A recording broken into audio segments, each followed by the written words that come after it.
Welcome to Shikshaism. Today we have a collection of some important questions from the section called Light NCERT 10 Standard. 10 Standard NCERT syllabus के अंदर light के reflection और refraction के अलावा light gets scattering of light का dispersion, ये भी कुछ ऐसे फेनोमेनाज है जिससे रिलेटेड बहुत सारे अ, जो एस्पेक्ट्स है वो जुड़े हुए हैं। रेनबो का फॉर्मेशन है which is called dispersion of light. Tyndall effect है which is known as a scattering of light. तो स्कैटरिंग और डिस्पर्जन से रिलेटेड जो कुछ फेनोमेनाज है उनके रिलेटेड इंपॉर्टेंट क्वेश्चंस का लिस्ट है आज हमारे पास, जो हम डिस्कस करेंगे ये सेक्शन के अंदर। आज है हमारे पास कुछ स्मॉल क्वेश्चन, जो 1 मार्क का क्वेश्चन, छोटे छोटे क्वेश्चन है। What is prism and what is the angle of prism? Prism क्या होता है? प्रिज्म आप जी देखा होगा, एक ग्लास का डिवाइस है जिसके अंदर दो ट्रायंगुलर सरफेसेस होते हैं और उसके तीन जो है वो रेक्टेंगुलर फेसेस होते हैं साइड्स, और दो ट्रायंगुलर फेस और बेस वो जिसको कह सकते हैं, और तीन रेक्टेंगुलर फेसेस का जो कॉम्बिनेशन है उससे जो डिवाइस बनता है which is called glass prism. a transparent material, prism का definition लिखा गया है, a transparent material which has two triangular bases and three rectangular lateral surfaces. Two triangular bases like this, having two triangular bases and having three rectangular faces, it forms a prism. दो triangular faces होते हैं और बाकी के जो तीन face होते हैं they forms rectangular faces. So it forms a prism. So again, what is prism? A transparent material which has two triangular bases and three rectangular lateral surfaces is known as prism. Now, what is the angle of prism? Prism का angle क्या होता है? The two surfaces of prism, the angle between the two surfaces of prism is known as angle of prism. Prism की कोई भी दो surface के बीच का जो एंगल होगा, that angle is called angle of prism. The surface of prism are inclined to each other. ये जो surfaces है, they are inclined with each other. So ये था पहला question related to the prism. What is prism and what is prism angle? 1 mark question, important question is that why is the red light used as a danger signal? आपने देखा होगा हमेशा के danger signals जो है ना, वो red colour के ही साइन बोर्ड्स के फॉर्म में होते हैं।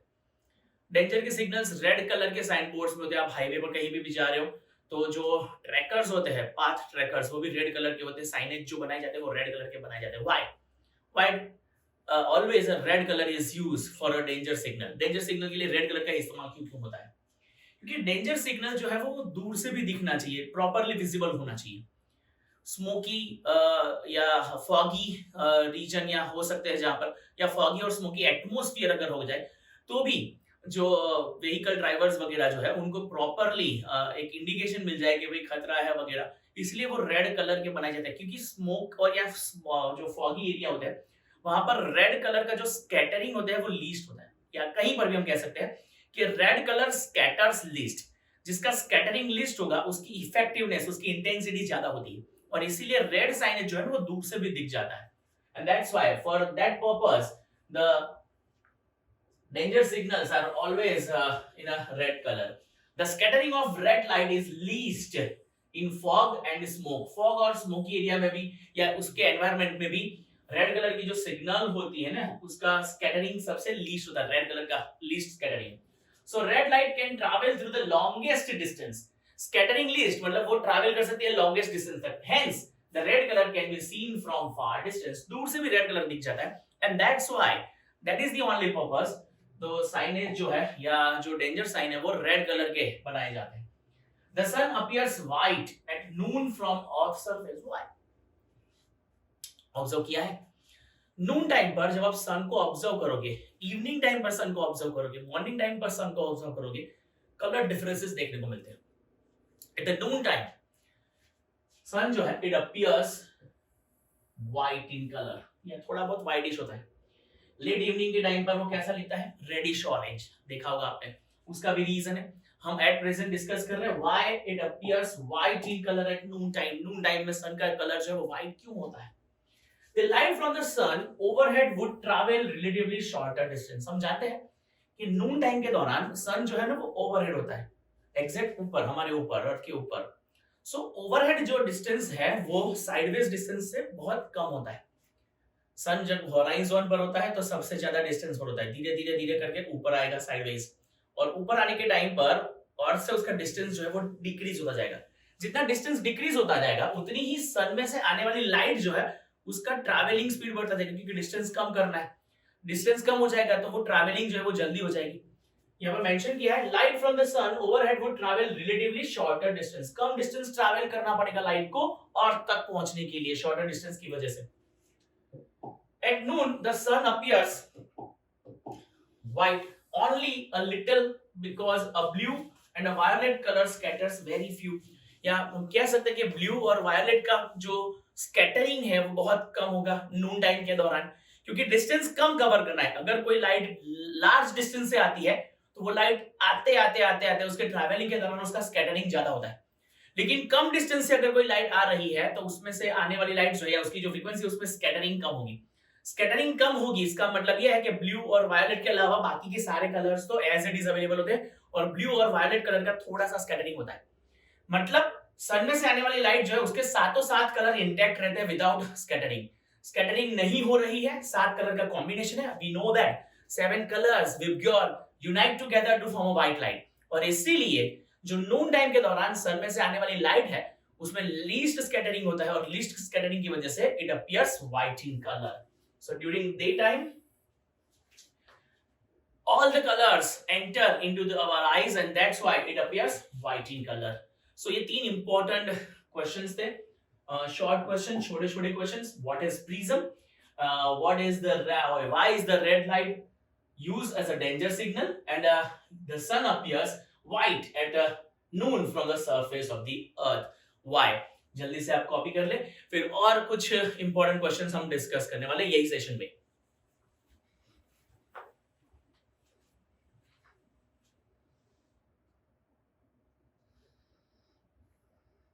The next question in our list for the discussion is why don't planets twinkle? हम जानते हैं stars can twinkle, twinkle, twinkle little star, but planets जो है वो twinkling effect नहीं देते। आपने शायद अपने 7th 8th स्टैंडर्ड में भी प्लैनेट्स और स्टार का डिफरेंस डिस्कस किया होगा, और उसमें मेंशन किया होगा stars can twinkle, planets can't. What is the reason behind it that जो प्लैनेट्स है they are not showing twinkling effect? Why? सबसे पहला इंपॉर्टेंट एस्पेक्ट ये है कि स्टार्स जो है they are very far away from the earth से बहुत दूर होते हैं स्टार्स, जबकि जो प्लैनेट्स की बात कर रहे हैं हम, वो प्लैनेट्स जो है they are much closer to the earth and thus they seem as extended sources. Planets जो है वो stars की comparison में बहुत closer है, closer to the earth, and that's why they can be seen as an extended sources. उनको light के extended sources के तौर पर देखा जा सकता है। If planet is considered as a collection of a large number of point-sized source of light, suppose करो कि एक बड़ा planet है हमारा, ये planet को हम छोटे छोटे छोटे छोटे point-like source consider कर लेते हैं। A collection of point-like source of light. Light के point-like sources का ये collection, correct? A planet has been considered as a large number of point-sized source of light. Then the total variation in the amount of light entering our eyes from the individual point-sized sources will average out to zero. Most important one. हम जानते हैं कि heavenly bodies में से जो light हमारे आंखों तक पहुंचती है, it is travelling through the different layers of our atmosphere. हमारे एटमॉस्फेयर के अलग अलग लेयर्स में से ये लाइट जो है वो पास होके आती है, और इसके दौरान ये लाइट के अंदर रिफ्रैक्शन का फेनोमेना ऑब्जर्व होता है, रिफ्रैक्शन। लेकिन प्लैनेट्स जो है वो अर्थ सरफेस से ज्यादा नजदीक है compare to the stars distance. हम ये कह सकते हैं कि हर एक प्लैनेट को अगर हम individual point like object consider कर दे तो ये हर एक पॉइंट लाइक सोर्स में से आने वाली लाइट जो है ना उसकी स्कैटरिंग बहुत कम होगी, या हम कह सकते हैं कि average out to be zero and least scattering. और उसके मतलब ये है कि उसकी इंटेंसिटी जो है वो कम या ज्यादा कभी ऑब्जर्व होती नहीं है, सेम इंटेंसिटी से वो लाइट हम जो है उसको ऑब्जर्व कर सकते हैं, and that's why planets can not twinkle. Stars के ट्विंकलिंग के लिए यही रीजन है कि स्टार्स का डिस्टेंस बहुत ज्यादा है फ्रॉम द अर्थ। इसका मतलब स्टार्स में से आने वाली जो लाइट है वो एटमॉस्फेयर के बहुत सारे लेयर्स में से पास होती है, एंड कंटिन्यूअसली उसमें वेरिएशन आता है मूविंग एयर की वजह से। ये एयर का जो मूवमेंट है वो उसकी फ्रीक्वेंसी को कभी कम या ज्यादा करती रहती है, और कम ज्यादा फ्रीक्वेंसी हमारे आंखों तक पहुंचती है। हमारे आंखों तक पहुंचने वाली फ्रीक्वेंसी जो है वो इंक्रीज डिक्रीज हो रही है, और इसीलिए स्टार्स ट्विंकल करके दिखते हैं। लेकिन प्लेनेट का ट्विंकलिंग जो है वो नहीं हो रहा है, and it is the reason behind it कि प्लेनेट जो है वो हमारे से नजदीक है, और प्लेनेट जो है वो एक्सटेंडेड सोर्सेज है, स्टार से थोड़े बड़े होते हैं। स्टार जो है पॉइंट लाइक ऑब्जेक्ट ही, पर प्लेनेट को अगर हम पॉइंट लाइक ऑब्जेक्ट्स के कलेक्शन के तौर पर अगर डिस्कस करें तो एक जो स्कैटरिंग है वो दूसरा नलीफाई करेगा, दूसरी की जो स्कैटरिंग है फ्लक्चुएशन है वो तीसरा नलीफाई कर सकता है पॉइंट लाइक ऑब्जेक्ट, और इसीलिए जो टोटल एवरेज होती है इट बी जीरो। इसका मतलब यह है कि no variation is observed in intensity of light coming from the planets, and that's why planet can not twinkle. Planet का ट्विंकलिंग इफेक्ट नहीं होता है, it nullifies the twinkling effect. That is the important reason behind twinkling or non-twinkling of planets and twinkling of stars. ये एक और important question हमने discuss कर लिया। हम लोग नेक्स्ट कुछ और important questions देखेंगे like rainbow, Tyndall effect etcetera etcetera. Stay tuned.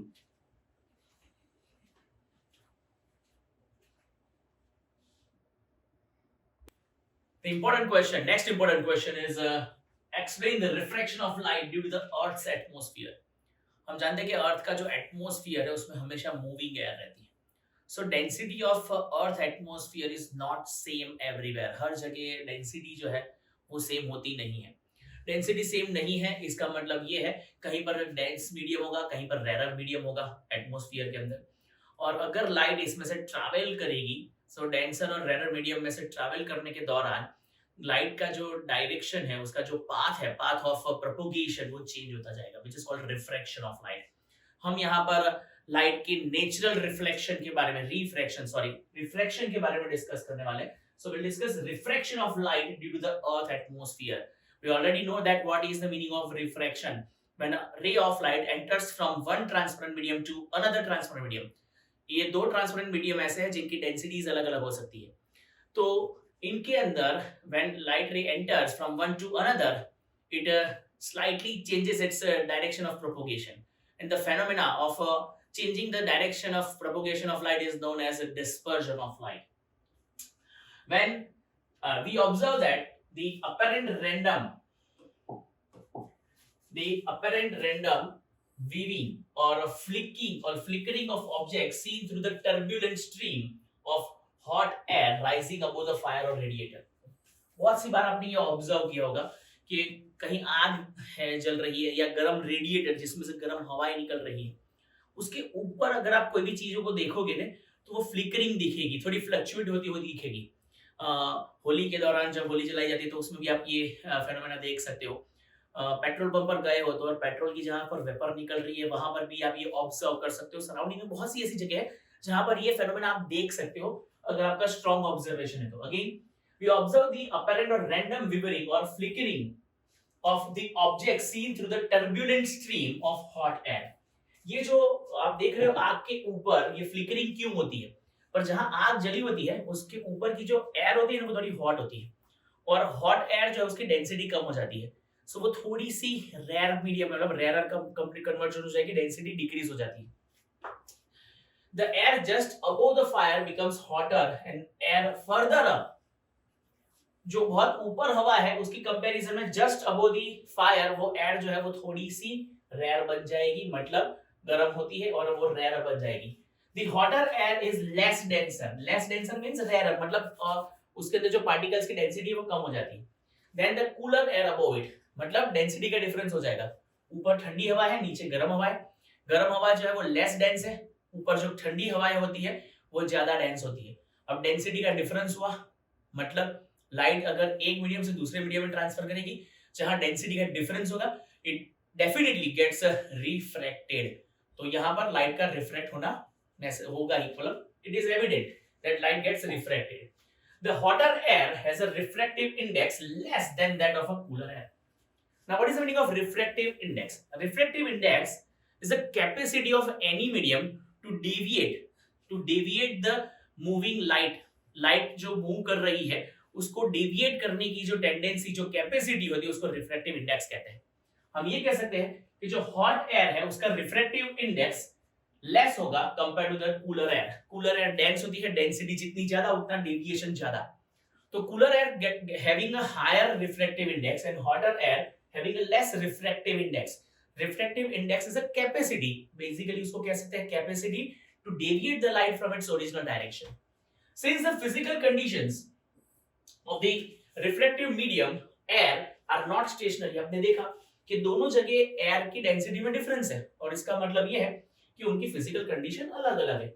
The apparent position of object as seen through the hot air fluctuates, और इसीलिए हॉट एयर में से जो भी ऑब्जेक्ट को हम देखेंगे तो उसकी पोजीशन जो है वो फ्लक्चुएट होती हुई दिखेगी। But obvious twinkling of star is a similar phenomena, same यही काम होता है ट्विंकलिंग ऑफ स्टार में भी, यही रीजन है। हम हाउ स्टार ट्विंकल्स वो डिस्कस करने वाले हमारे थोड़े ब्रीफ क्वेश्चंस के अंदर। जो 3 मार्क्स क्वेश्चन है, ये हमारे 2 मार्क क्वेश्चन 3 मार्क क्वेश्चंस का लिस्ट चल रहा है अभी एक्सप्लेनेशन में। Twinkling of star also will discuss, लेकिन उससे पहले explain the reflection of light due to the earth atmosphere एक बार ध्यान से रीड कर लिया जाए और नोट डाउन कर ले।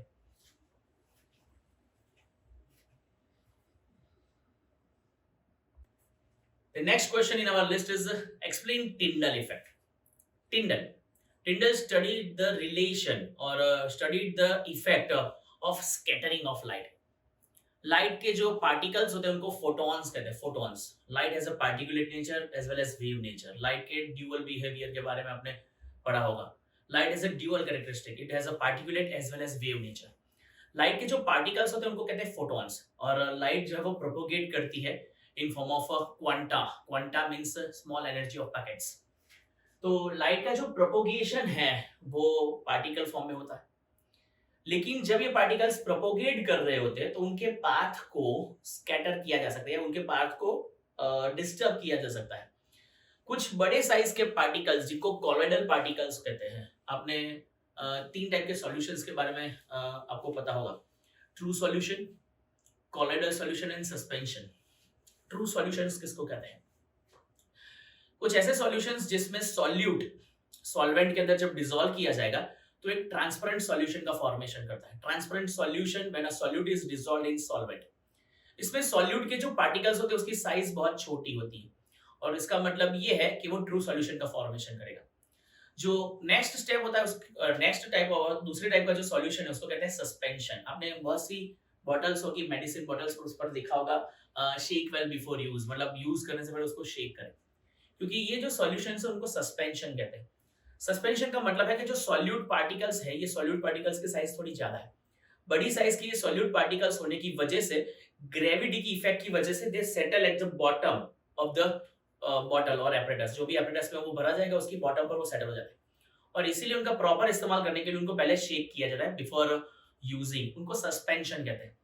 अ colloidal solution is in between. True solution और सस्पेंशन के बीच का जो फेज होता है उसको कॉलोइडल सॉल्यूशन कहते हैं। Milk is a colloidal solution. Milk में कभी पार्टिकल्स जो है वो इतने बड़े नहीं होते कि मिल्क में सारे पार्टिकल्स सेटल हो जाते हैं नीचे। कभी हमने देखा कि मिल्क के अंदर सारे पार्टिकल्स बॉटम पर सेटल हो गए ना। Milk is not a true solution, क्योंकि वो ट्रांसपेरेंट नहीं है। मिल्क एक ट्रू सॉल्यूशन भी नहीं है। So milk is not a true solution, it is not a suspension, but it is in between. Solution और सस्पेंशन के बीच का फेज है जिसको हम कह सकते हैं कॉलोइडल सॉल्यूशन। सो कॉलोइडल पार्टिकल्स जो होते हैं उनकी साइज ट्रू सॉल्यूशन के पार्टिकल से बड़ी होती है और सस्पेंशन के पार्टिकल से छोटी होती है। इसके अलावा कॉलोइडल पार्टिकल की एक इंपॉर्टेंट प्रॉपर्टी होती है that they scatter the beam of light. Colloidal particles जो है वो लाइट के बीम को स्कैटर करते हैं। स्कैटरिंग ऑफ बीम आपने बहुत सी जगह देखा होगा, मूवी थिएटर्स में, जहां से प्रोजेक्टर के थ्रू स्क्रीन पर प्रोजेक्शन हो रहा हो तो एक बीम आपने जाते हुए देखा होगा।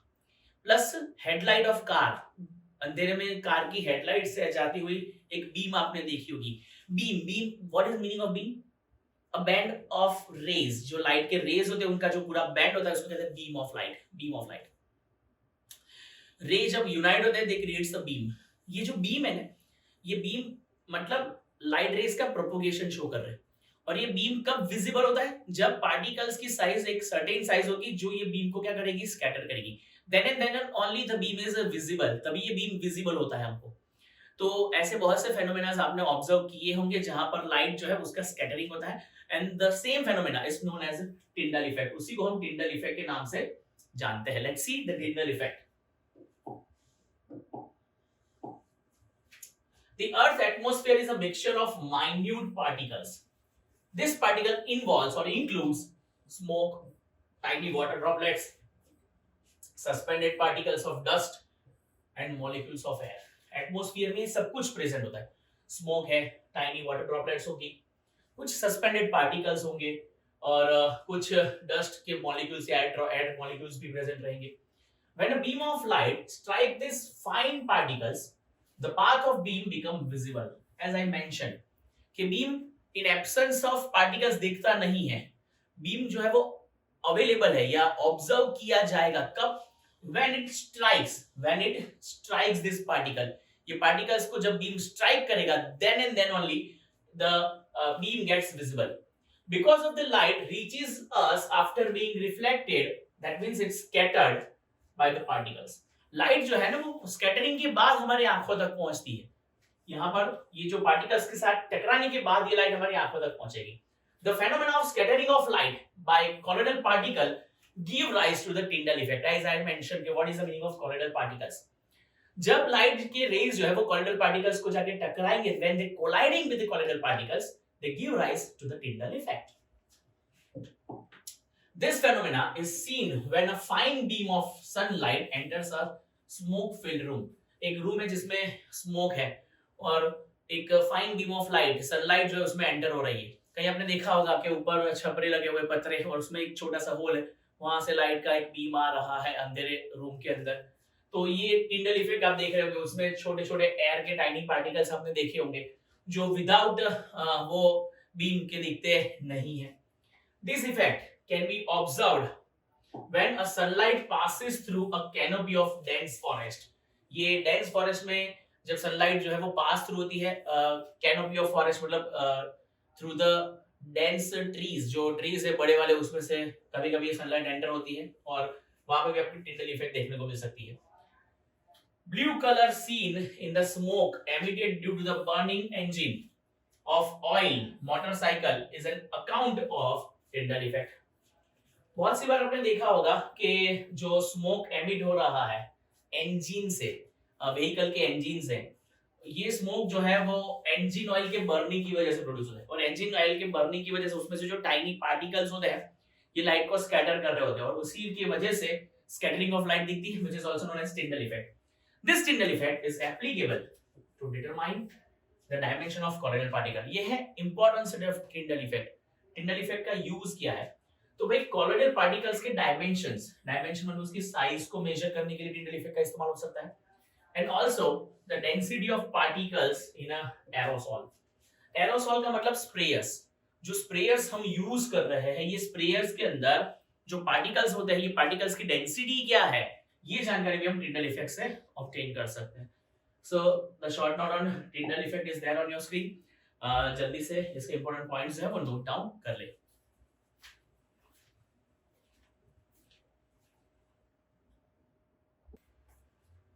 The next important question: why is color of the clear sky blue? बहुत important और interesting question. कभी सोचा कि भाई ये जो sky है वो blue color का ही क्यों दिखता है?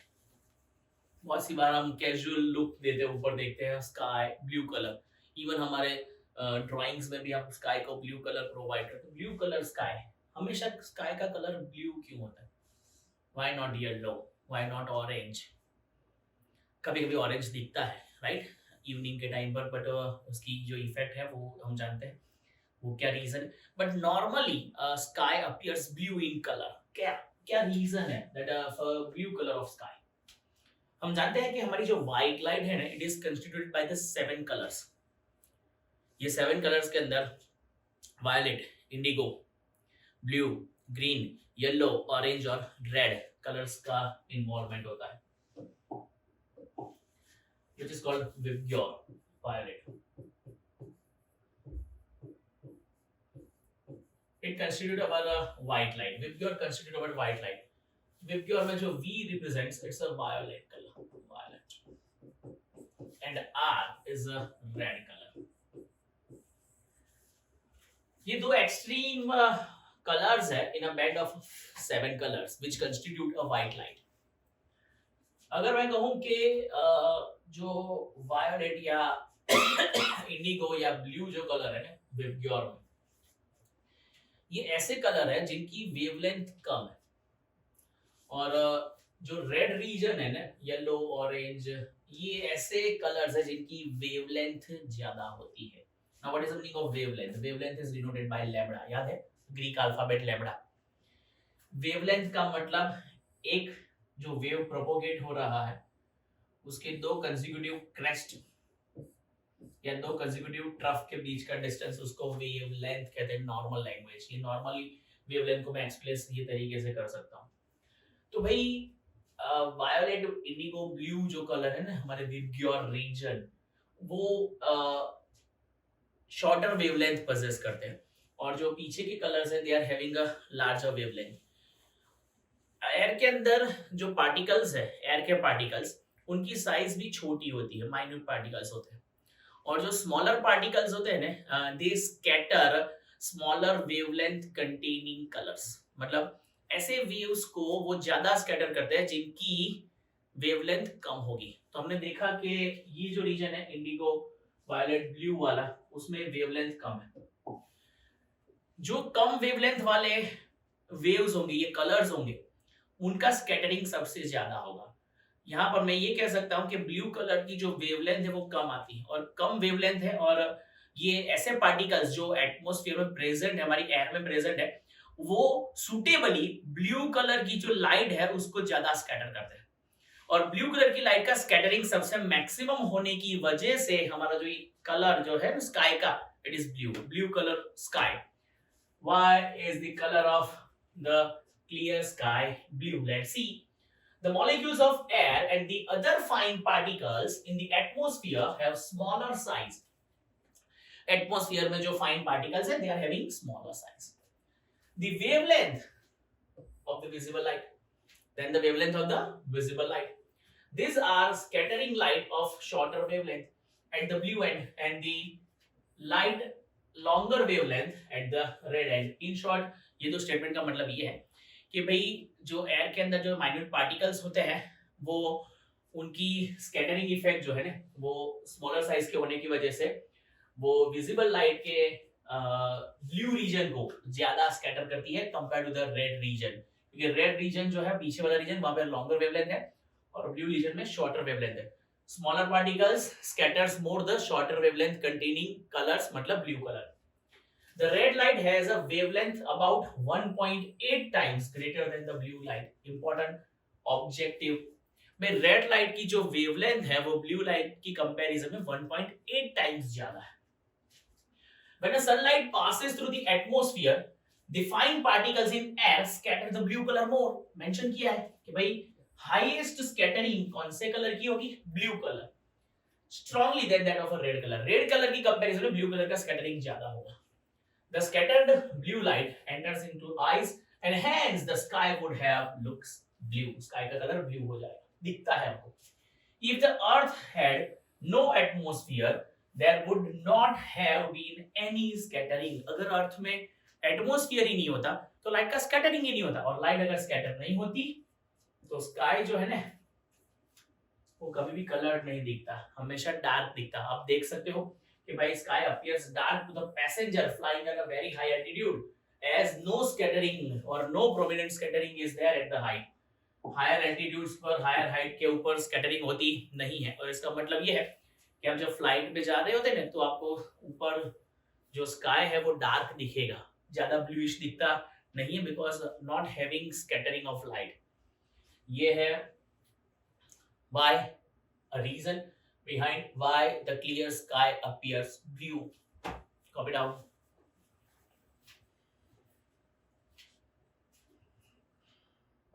The next question is scattering, or what is the meaning of scattering of light?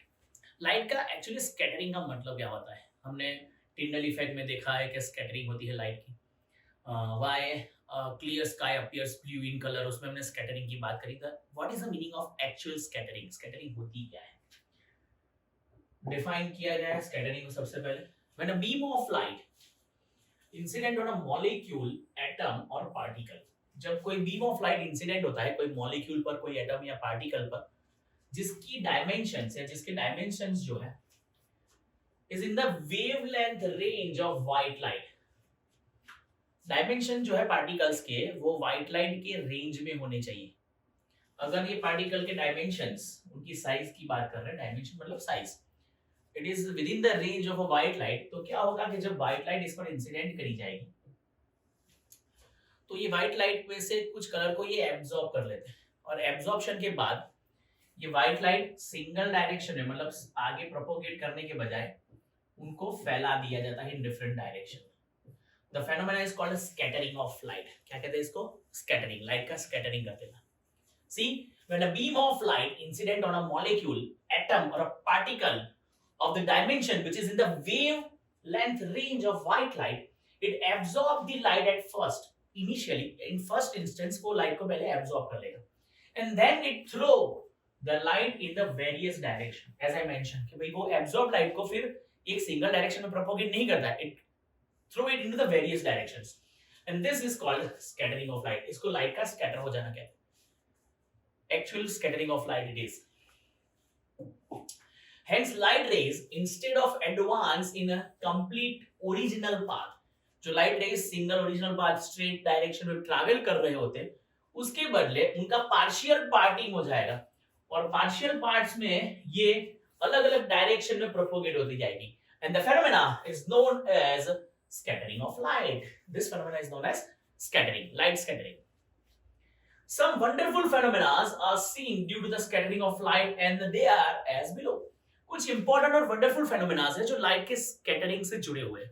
Like blue color of sky. हम जानते हैं कि हमारा जो sky है, it appears blue in color. Then color of water in deep sea. हम जानते हैं deep sea समंदर में पानी जो है वो अलग अलग गहराई में अलग अलग कलर का दिखता है. For rendering the sun at sunrise and the sunset. जानते हैं सनराइज और सनसेट के दौरान कलर ऑफ सन डिफरेंट होते हैं. ये कुछ ऐसे नेचुरल फेनोमेनाज है जो स्कैटरिंग ऑफ लाइट की वजह से होते हैं. इंटरेस्टिंग फेनोमेनाज भी कह सकते हैं. The path of beam of light passing through a true solution is not visible. मैंने कहा था ट्रू सॉल्यूशन के पार्टिकल्स की साइज बहुत छोटी होती है. ये इतनी छोटी पार्टिकल साइज है कि ये लाइट उसमें से प्रोपोगेट हो जाती है. लाइट प्रोपोगेट हो जाती है मतलब पास हो जाती है. लाइट को हिंडर किया जाता नहीं है, लाइट का स्कैटरिंग नहीं है. लाइट अगर स्कैटर नहीं हो रही है मतलब उसका पाथ विजिबल नहीं होगा. तो लाइट के पाथ को अगर विजिबल करवाना हो तो बट ऑब्वियस है you need colloidal solution. Mention किया गया है the path of beam of light passing through a true solution is not visible, but it can be visible through a colloidal solution where the size of particle is larger. हमने true solution और colloidal particles के discussion कर लिए. True solution में particles की size बहुत छोटी होती है, ट्रांसपेरेंट सॉल्यूशन बनता है. कॉलॉइडल पार्टिकल्स जो है वो ट्रू सॉल्यूशन से थोड़े बड़े होते हैं, और कॉलॉइडल पार्टिकल की जो साइज है, उनके जो डायमेंशन है वो विजिबल लाइट की रेंज में होते हैं, और जनरली विजिबल लाइट जो है वो कॉलॉइडल पार्टिकल्स की वजह से स्कैटर हो जाती है. The colours of scatter light depends on the dimension of particles. जैसा मैंने मेंशन किया है कि भाई अगर स्मॉलर पार्टिकल्स होंगे they scatter the blue light, and the larger particles will scatter the larger wavelength containing color, which means a red color. Very fine particles scatter mainly blue light, while the particles of larger size they scatter a light of longer wavelength. Longer wavelength जो है वो red color वगैरह जो है वो larger particles की वजह से scatter होते हैं. If the size of the scattering particle is large enough, then the scattered light may be even appear white. अगर इतनी बड़ी साइज के पार्टिकल्स हो सकता है कि स्कैटर्ड लाइट जो है वो व्हाइट कलर की भी दिख सकती है. So it's a short note और explanation of scattering of light. Important points जो है वो नोट डाउन कर लिए जाए.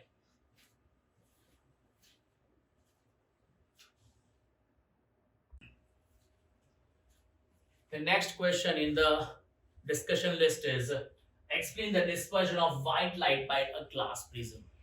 ग्लास प्रिज्म का इस्तेमाल करके व्हाइट लाइट का डिस्पर्जन शो करें. The definition of dispersion of light is the division of a white light into its constituent 7 color is called a dispersion of light.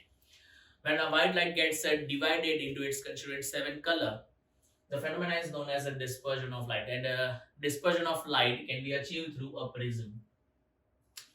एक prism ले ले, उसकी एक सरफेस से मतलब एक रिफ्लेक्टिंग सरफेस से व्हाइट लाइट जो है उसको इंसिडेंट की जाए. ऑन दी अपोजिट फ्रेम और अपोजिट सरफेस के ऊपर एक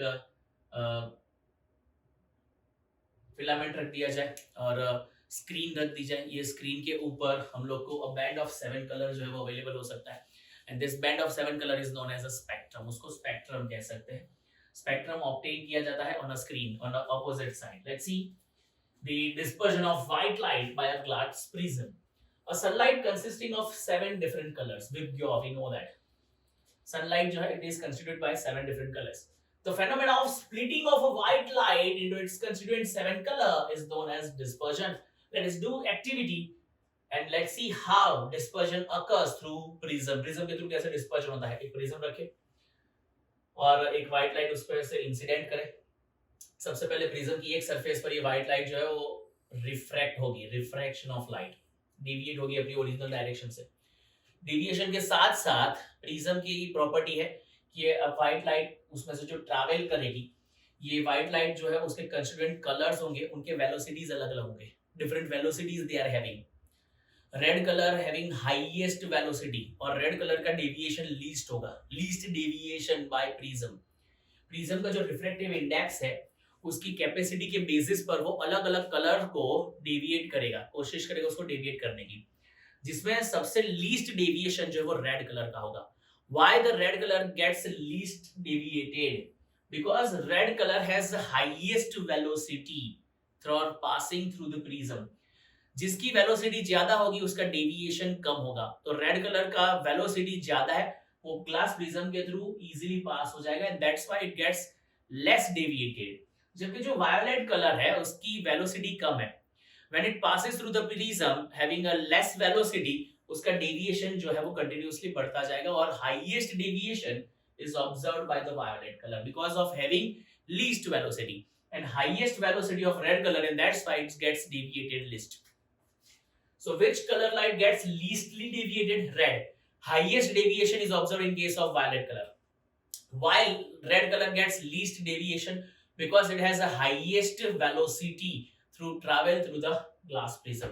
And why the violet gets highly deviated or highest deviation of violet color? Because it has a least velocity to travel. Let's see observation. White light gets splitted in a band of 7 colors done by the prism. The colors are in order of violet, indigo, blue, green, yellow, orange and red. To remember this, we have a shortcut called Vibgyor is used. All these colors are not separately and clearly. ये सब एकदम completely separated नहीं होते, पूरा एक band होता है। Even they are distinct, we cannot distinguish color of each other. भले अलग दिखते हैं, distinct है, लेकिन उनके color को distinguish किया जा सकता नहीं है। The splitting of a white light into its constituent 7 color is called dispersion of light, and this phenomenon is called dispersion of light through glass prism. एक और important short note, जल्दी से कॉपी कर ले सारे important points.